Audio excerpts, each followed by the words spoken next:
Hey there folks, Wrel here. Today is the 4th anniversary of PlanetSide 2, and still there is no game like this one. Certainly nothing that comes close to scratching that itch that keeps so many of us here. The massive scale, the persistent universe, the cool moments that you can create, it's just such a difficult feeling to replicate in other games. I'd like to take a moment and be thankful, not just because it's coming up on Thanksgiving and I think that's what you're supposed to do besides eat turkey and pass out, but because a lot has changed this year, both in-game and out.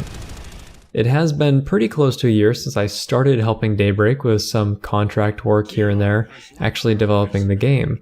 Only recently did I finally end up working on site instead of working remotely from across the country, and there was a lot of sacrifice involved, definitely not all sunshine and rainbows, but I have to be thankful for this opportunity. It's very rare that someone with no prior experience can jump into a design role, let alone work on their favorite game. The most common path is years worth of working in the QA department just to get your foot in the door. For me though, it was really the channel that has acted as a sort of makeshift resume, along with good words from some good people. So I want to thank all of you for being there to support me for the past 4 years plus. And whether you're a supporter on Patreon or someone who watches and comments on videos, or even that group of people who no longer play PlanetSide 2, but still check in from time to time because they just want to help me succeed, I owe you all a debt of gratitude, and it humbles me to have received that kind of support over the years. The game's life this year has certainly had its share of ups and downs. Servers and performance has been intermittently horrible, and players definitely feel that. The dev team was jamming on construction for a good portion of last year, and it took till like the middle of 2016 to actually get that system live.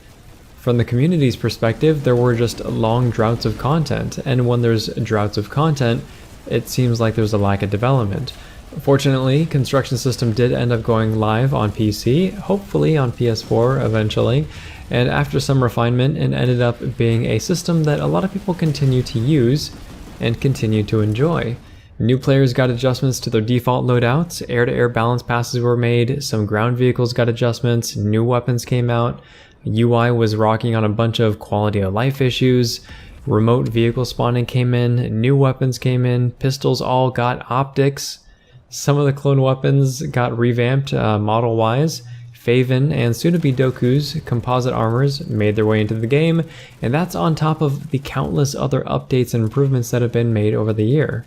It's easy to lose track of those things when it's not a massive new feature like construction or like the Valkyrie was before that, or like Hassan or even harassers before that, but it's all there in the background and there's only more on the way. Engineer barriers, rocket rifle, orbital strike, implant system revamp, dynamic region system, and who knows what else. PS4 has finally been getting some consistent updates lately, and PS4 Pro has been testing at a significantly higher frame rate than the current PS4, so that'll get integrated here soon as well. You can call me optimistic, but I think that 2017 is going to be a good year for the game, and I invite you all to see how it plays out with me. If this video has been interesting, helpful, or entertaining, please feel free to like, subscribe, tell your friends about the channel, and if you have a good memory to share about the game in the past year, you can definitely do that in the comment section down below.